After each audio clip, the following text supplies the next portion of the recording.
300 രൂപയുടെ വാടകയ്ക്കുള്ള വിളക്കിന് 6000 രൂപ. അങ്ങനെ വിളക്കിൻ്റെ കാര്യത്തിൽ മാത്രമല്ല, ഈ ഉദ്ഘാടനവുമായി ബന്ധപ്പെട്ട് നിരവധിയായിട്ടുള്ള പരാതികൾ വന്നിട്ടുണ്ട്. മുൻ മേയർ ഒരുപാട് ഇതുപോലത്തെയുള്ള മുൻകൂർ അനുമതിയൊക്കെ കൊടുത്തിട്ടുണ്ട്. മാനദണ്ഡം നോക്കിയിട്ട് അർഹതപ്പെട്ട ചെറുപ്പക്കാർക്ക് കൊടുക്കും. വിരമിച്ചവർക്ക് പെൻഷൻ ഉണ്ടല്ലോ. ഈ തെരഞ്ഞെടുപ്പ് പ്രക്രിയ നടക്കുന്നതുകൊണ്ട് എത്രയും വേഗത്തിൽ ഒരാളെ എടുക്കുവാൻ ഈ ഭരണസമിതിക്ക് ഉടനെ സാധിക്കുന്നില്ല. നമസ്കാരം. തിരുവനന്തപുരം നഗരസഭയിൽ ആറ്റുകാൽ പൊങ്കാലയ്ക്ക് ശേഷമുള്ള ആദ്യ കൗൺസിൽ യോഗം നടക്കുകയാണ്. ഈ കൗൺസിൽ യോഗത്തിൽ ഡെപ്യൂട്ടി മേയർ ആശാനാഥ് അജണ്ട അവതരിപ്പിച്ചുകൊണ്ട് സംസാരിക്കുകയാണ്. സർ, 20ാമത്തെ അജണ്ടയിൽ, അതായത് അതുമായിട്ട് ബന്ധപ്പെട്ടല്ല, അതിനോടനുബന്ധിച്ചുള്ള കാര്യമാണ്. ഈ ഉദ്ഘാടനങ്ങൾക്ക് കൊടുക്കുമ്പോഴത്തേക്ക് പഴയത് നിങ്ങൾക്കറിയാം, നമ്മുടെ ഒരു കോൺട്രാക്ട് എടുക്കുമ്പോൾ പുള്ളി എല്ലാ കാര്യങ്ങളും നല്ല രീതിയിലാണ് ചെയ്തുകൊണ്ടിരുന്നത്. അതായത് നമുക്ക് ഫാന്, മൈക്ക്, ഇവിടെ വരുന്നവർക്ക് ഉദ്ഘാടനത്തിന് വരുമ്പോഴത്തേക്ക് ചായ, ഇങ്ങനെയുള്ള കാര്യങ്ങളെല്ലാം ഉൾപ്പെടെ ചെയ്തുകൊണ്ടിരുന്നു. പക്ഷെ ഇപ്പോൾ ടെൻഡർ എടുക്കുന്നവർ ഫാനില്ല, വരുന്നവർക്ക് ചായയില്ല, ഇങ്ങനെ പല കാര്യങ്ങളും, തറയിൽ വിരിക്കാനായിട്ട് മാറ്റില്ല, ഇങ്ങനെ ഒരു കാര്യവും ഉൾപ്പെടുത്താതെയാണ്. അപ്പോൾ ടെൻഡർ വിളിക്കുമ്പോഴത്തേക്ക് ആ കൊട്ടേഷൻ കൃത്യമായിട്ടും അവർ എഴുതി ഇന്ന കാര്യങ്ങൾ ചെയ്തേ പറ്റൂ, അതുകൂടെ ഉൾപ്പെടുത്തിയാണ്. ഓരോരുത്തർക്കും വരുമ്പോൾ മാറൂലല്ലോ, അതെല്ലാം ഉൾപ്പെടുത്തി ഒന്ന് ചെയ്യാനായിട്ട് ഒന്ന് ശ്രദ്ധിക്കണം. കാരണം എൻ്റെ വാർഡിൽ തന്നെ ഉണ്ടായ അനുഭവമാണ്, അതുകൊണ്ടാണ് ഞാനിത് പറയുന്നത്. ഞങ്ങൾ അവിടെ ഒരു ഉദ്ഘാടനം നടത്തിയപ്പോൾ, 1 അല്ല 2 ഉദ്ഘാടനം നടത്തിയപ്പോഴത്തേക്കും എടുത്തത് വേറൊരാളാണ്. പക്ഷേ അദ്ദേഹം ഈ പറഞ്ഞ കാര്യങ്ങളൊന്നും അതിൽ ഉൾപ്പെടുത്തിയിരുന്നില്ല. അതേസമയം അതിനു മുൻപേ ഉദ്ഘാടനം നടത്തിയപ്പോഴത്തേക്ക് ഇതെല്ലാം ഉണ്ടായിരുന്നു. അതെ, എമൗണ്ട് എല്ലാം ഒരുപോലെ വരികയും പക്ഷേ ഇത് സംഗതികൾ വരുമ്പോഴത്തേക്ക് കിട്ടാതിരിക്കുകയും ചെയ്യുന്നത് ശരിയല്ല. പിന്നെ അതുപോലെ നമ്മൾ ഒരുപാട് BJPയും UDFും ഒക്കെ കഴിഞ്ഞ കാലത്ത് CPM പുറംപാതിൽ നിയമനത്തിൽ കൂടെ നിയമനം നടത്തിയതിനെതിരെ നമ്മൾ സമരം ചെയ്തവരാണ്. ഇത് വീണ്ടും ഇത് പലതും ഇങ്ങനെ നീട്ടി കൊടുക്കുന്നതിന് വേണ്ടി വീണ്ടും കൗൺസിലിൽ വന്നുകൊണ്ടിരിക്കുന്നത്. അതിനെക്കുറിച്ച് കൂടി ചർച്ച ചെയ്യണം. സാർ, നമ്മളെല്ലാം സമരം ചെയ്തവരില്ലേ പുറംപാതിൽ നിയമനത്തിനെതിരെ? പലരും PSCയിൽ ഇപ്പോഴും സെക്രട്ടറിയേറ്റ് മുമ്പ് സമരം നടക്കുന്നു. എംപ്ലോയ്മെൻറ്റിൽ ആയിരക്കണക്കിന് ആൾക്കാർ പേര് രജിസ്റ്റർ ചെയ്തിരിക്കുന്നു. അവരൊക്കെ ഒന്നും ജോലിയില്ലായിരിക്കുമ്പം ഇവിടെ പുറംപാതിൽ കൂടെ നിയമനം നടത്തിയവരെ വീണ്ടും നീട്ടി കൊടുക്കുന്നതിന് വേണ്ടി നമ്മൾ സംവിധാനം ഒരുക്കി കൊടുക്കുന്നു. അതിനെ ശക്തിയുക്തം ഞാൻ എതിർക്കുകയാണ്. സാർ, ഹരിയണ്ണം പറഞ്ഞു തന്നെ ഒന്ന് കൂട്ടിച്ചേർക്കാനുണ്ട്. നമ്മുടെ കഴിഞ്ഞ പ്രാവശ്യത്തെ കേസൊക്കെ എൻ്റെ കയ്യിൽ കാശൊന്നും അടയ്ക്കില്ല സാറേ.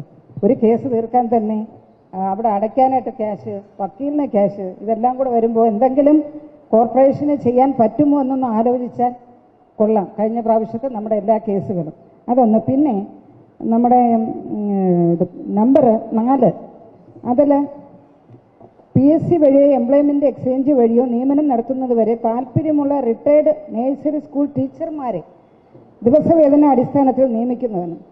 സാർ, ഇന്ന് പഠിച്ച് ജോലിയില്ലാതെ ഒരുപാട് ചെറുപ്പക്കാർ വെറുതെ നിൽക്കുമ്പോഴത്തേക്ക് വീണ്ടും ഗവൺമെൻറ് ജോലി കിട്ടി പെൻഷൻ വാങ്ങുന്നവരെ തന്നെ നിയമിക്കുന്നതിനോട് വാസ്തവത്തിൽ അത് എതിരല്ലേ സാർ? ഇന്ന് ചെറുപ്പക്കാർ ഒരുപാട് പേര് ജോലിയില്ലാതെ ടെസ്റ്റ് എഴുതി ഒന്നുമില്ലാതെ അലഞ്ഞു നടക്കുമ്പോഴത്തേക്ക് സ്കൂൾ ടീച്ചർ തസ്തികയിൽ വിരമിച്ച ഒരാൾക്കാണ് കൊടുത്തിരിക്കുന്നത്. തീർച്ചയായിട്ടും അതൊരു ഒന്ന് പുനഃപരിശോധിക്കണം സാർ. എടുക്കും സാർ, മാനദണ്ഡം നോക്കിയിട്ട് അർഹതപ്പെട്ട ചെറുപ്പക്കാർക്ക് കൊടുക്കും. വിരമിച്ചവർക്ക് പെൻഷൻ ഉണ്ടല്ലോ, വീണ്ടും അവർക്ക് തന്നെ കൊടുക്കുന്നതിനോട് അത് ശരിയായ നടപടിയല്ല സാർ, ഒന്നത് പുനഃപരിശോധിക്കണം. അതുപോലെ ഒരു മാനുഷിക പരിഗണനയാണ്, എനിക്കറിയില്ല, ഞാനൊരു അജണ്ട നോക്കിയപ്പോഴത്തേക്ക് 17ാമത്തെ അജണ്ട ഒരു ശ്രീ ദേവരാജൻ, പുള്ളി ജോലിയുടെ കാര്യം സംബന്ധിച്ചാണ്. അദ്ദേഹം ജോലിയല്ല, മറ്റേ ധനകാര്യ കമ്മിറ്റിയുടെ നമ്പർ തിരുവനന്തപുരത്തെ കാലാവധി പുതുക്കിയതിന് കടയുടെ എന്തോ ഇതാണെന്ന് തോന്നുന്നു. അപ്പോൾ വാസ്തവത്തിൽ അദ്ദേഹത്തിന് സുഖമില്ലാത്തത് കൊണ്ടാണ് കാശ് അടയ്ക്കാൻ പറ്റിയില്ല എന്നുള്ളതാണ് കൊടുത്തിരിക്കുന്നത്. അപ്പോൾ രോഗവിവരത്തിൻ്റെ രേഖകളും റേഷൻ കാർഡിൻ്റെ മഞ്ഞക്കാർഡാണ് എല്ലാം കൊടുത്തിട്ടുണ്ട്. അപ്പോൾ ഈ എത്രയോ കോടി രൂപ നമ്മുടെ ഗവൺമെൻറ്, കേന്ദ്ര ഗവൺമെൻറ് സ്ഥാപനങ്ങൾ നമുക്ക് തരാനിരിക്കെ വളരെ തുച്ഛമായ നമ്പർ 17 സാറ്, വളരെ തുച്ഛമായ എമൗണ്ട് അല്ലേ? അപ്പോൾ അങ്ങനെയുള്ളതൊക്കെ ഒരു നമുക്ക് എങ്ങനെയാണ്, എവിടെയാണ് തീരുമാനിക്കുന്നത് എനിക്കറിയില്ല. എനിക്ക് കണ്ടപ്പോഴത്തെ വളരെയധികം വേദന തോന്നി. കാരണം ഇത്തരത്തിലുള്ളവർക്ക് പിഴപ്പലിശ മാത്രം ഒഴിവാക്കിയാൽ മതിയോ എന്നുള്ളത് ഒന്ന് ആലോചിച്ചു കഴിഞ്ഞാൽ നല്ലതായിരിക്കും.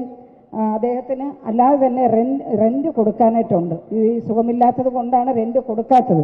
ഈ ആള് എന്ന് എനിക്കറിയില്ല കേട്ടോ. വാസ്തവത്തിൽ അജണ്ട വായിച്ചപ്പോഴത്തേക്ക് ഒന്ന് മനസ്സിൽ ഒന്ന് പെട്ടെന്ന് സ്ട്രൈക്ക് ചെയ്തതാണ്. ഇങ്ങനെയുള്ളവരെ പ്രത്യേക ഒരു പരിഗണനയൊക്കെ കൊടുക്കണം സാർ. പ്രത്യേകിച്ച് മഞ്ഞക്കാർഡ് ഒരു അന്വേഷണം നടത്തുക. അന്വേഷണം നടത്തിയിട്ട് അർഹതപ്പെട്ടതുള്ളതാണെങ്കിൽ തീർച്ചയായിട്ടും അവർക്കതിൻ്റെ ആനുകൂല്യങ്ങൾ അനുവദിക്കാനായിട്ട് തീർച്ചയായും ഒരു റിക്വസ്റ്റ് കൂടെയാണ്. ഈ ഉദ്ഘാടനവുമായി ബന്ധപ്പെട്ട് നിരവധിയായിട്ടുള്ള അജണ്ട നമ്മുടെ ഈ ഒരു മെയിൻ അജണ്ടയിലും സപ്ലിമെന്ററി അജണ്ടയിലും ഒക്കെ തന്നെ വന്നിട്ടുണ്ട്. നിരവധിയായിട്ടുള്ള പരാതികൾ കൗൺസിലർമാരുടെ ഭാഗത്തു നിന്നും ഉദ്ഘാടനവുമായി ബന്ധപ്പെട്ട് വന്നിട്ടുണ്ട്. നേരത്തെ സൂചിപ്പിച്ച പോലെ തന്നെ ഒരു വിളക്കിന് 300 രൂപയുടെ വാടകയ്ക്കുള്ള വിളക്കിന് 6000 രൂപ. അങ്ങനെ വിളക്കിന്റെ കാര്യത്തിൽ മാത്രമല്ല ഈ ഉദ്ഘാടനവുമായി ബന്ധപ്പെട്ട് നിരവധിയായിട്ടുള്ള പരാതികൾ വന്നിട്ടുണ്ട്. അപ്പോൾ നേരത്തെ സൂചിപ്പിച്ച പോലെ തന്നെ ഈ ഉദ്ഘാടനവുമായി ബന്ധപ്പെട്ട എല്ലാ ഫയലുകളും ഒന്ന് പുനഃപരിശോധിക്കുന്നത് നല്ലതായിരിക്കുമെന്നാണ് എനിക്ക് മേയറോട് സൂചിപ്പിക്കാനുള്ളത്. അതുപോലെ 17ാമത്തെ അജണ്ട മേരി പുഷ്മ അവർ പറഞ്ഞ 17ാമത്തെ അജണ്ട അത് നമ്മൾ പിഴ പലിശ ഒഴിവാക്കാൻ തന്നെയാണ് തീരുമാനിച്ചിരിക്കുന്നത്. ബാക്കി നമുക്ക് നോക്കാം. ബാക്കി എന്തായാലും നമ്മുടെ കമ്മിറ്റി എന്താണ് ചർച്ച ചെയ്ത് ബാക്കി എന്താണെന്നുള്ളത് നമുക്ക് തീരുമാനിക്കാം. അതുപോലെ നഴ്സറി സ്കൂൾ ടീച്ചറിന്റെ കാര്യം അത് മുൻ മേയർ കൊടുത്ത ഒരു ഇതാണ്. നമുക്ക് എന്തായാലും അതൊരു പരിശോധന വേണമെങ്കിൽ മുൻ മേയർ ഒരുപാട് ഇതുപോലത്തെ മുൻകൂർ അനുമതിയൊക്കെ കൊടുത്തിട്ടുണ്ട്. നമുക്കതെല്ലാം തന്നെ പരിശോധനയ്ക്ക് വിധേയമാക്കേണ്ടതാണെന്ന്. അല്ല, അത് പറ്റില്ല. മുൻ മേയർ കൊടുത്തെല്ലാം പരിശോധിക്കാനായിട്ട് നമുക്ക് പർട്ടിക്കുലർ ആയിട്ട് എന്തെങ്കിലും ഇഷ്യൂ ഉണ്ടെങ്കിൽ നമുക്ക് ആലോചിക്കാം. അല്ല, അതൊരു ഭരണസമിതിക്ക് ഒരിക്കലും സാധിക്കില്ല. ഇത് സാധൂകരണം മാത്രമാണ് നമുക്ക് വന്നിട്ടുള്ളത്. മുൻ മേയർ അത് അപ്പോയിന്റ് ചെയ്താണ് സാധൂകരിക്കുക എന്നുള്ള വിഷയം മാത്രമാണ്. അപ്പോൾ അത് എന്തെങ്കിലും സൂചിപ്പിച്ചല്ലോ മേയർ. അല്ല, ഇത് പൊതുവിൽ പാസ്സാക്കി പോയാൽ വലിയ അപകടത്തിലേക്ക് എത്തും. 17, 34, 35 ഒരു കാരണവശാലും പാസ്സാക്കാൻ കഴിയില്ല സൂക്ഷ്മമായ പരിശോധന നടത്താതെ. 17, 34, 35 പിന്നെ കുറേ ആളുകളെ കുടുംബശ്രീ എന്നൊക്കെ പറഞ്ഞ് ജോലിയിൽ പ്രവേശിപ്പിച്ച് അവരുടെ എക്സ്റ്റൻഷൻ 6 മാസമൊക്കെ എക്സ്റ്റെൻഡ് ചെയ്ത് കൊടുക്കുന്നതിനുള്ള അവിടെയായിട്ടുണ്ട് കുറേ വകുപ്പുകൾ. DTP ഓപ്പറേറ്റർമാർ, മറ്റു അർഹരായവർ, മാനുഷിക പരിഗണനയോടെ ആരെങ്കിലും ദീർഘിപ്പിക്കുന്നതിന് ഞാൻ എതിരൊന്നുമല്ല. പക്ഷേ എനിക്കറിയാവുന്ന ഒരാൾ കുടുംബശ്രീയേ അല്ല, കുടുംബശ്രീയുടെ നോംസ് പാലിച്ച് ആ യൂണിറ്റ് നടത്താത്തതിന് ഇലക്ഷനിൽ പോലും പങ്കെടുക്കാൻ കഴിയാത്ത ആളിനെയും തുടരാൻ വെച്ചിരിക്കുന്നു. ഇങ്ങനെ കുറേയേറെ പല വാർഡുകളിലും സംസാരിച്ചപ്പോൾ ഈ നമ്മുടെ വെൽനസ് ക്ലിനിക്കുകളിൽ മറ്റു ചില പ്രൊജക്റ്റുകളിലൊക്കെ ഇതെല്ലാം ഒരു പരിശോധന വേണം. അർഹരാണ് എങ്കിൽ ദീർഘകാലമായി ജോലി ചെയ്യുന്നവർ എക്സ്റ്റെൻഡ് ചെയ്ത് കൊടുക്കേണ്ടതാണ്. അവരുടെ സേവനമില്ലാതെ ആ സെക്ഷൻ, ആ വിഭാഗം പ്രവർത്തിച്ച് പോകില്ല. അവരുടെ എക്സ്പീരിയൻസ് ഉപയോഗപ്പെടുത്തണമെങ്കിൽ വേണം, അല്ലെങ്കിൽ പരിശോധന നടത്തണം.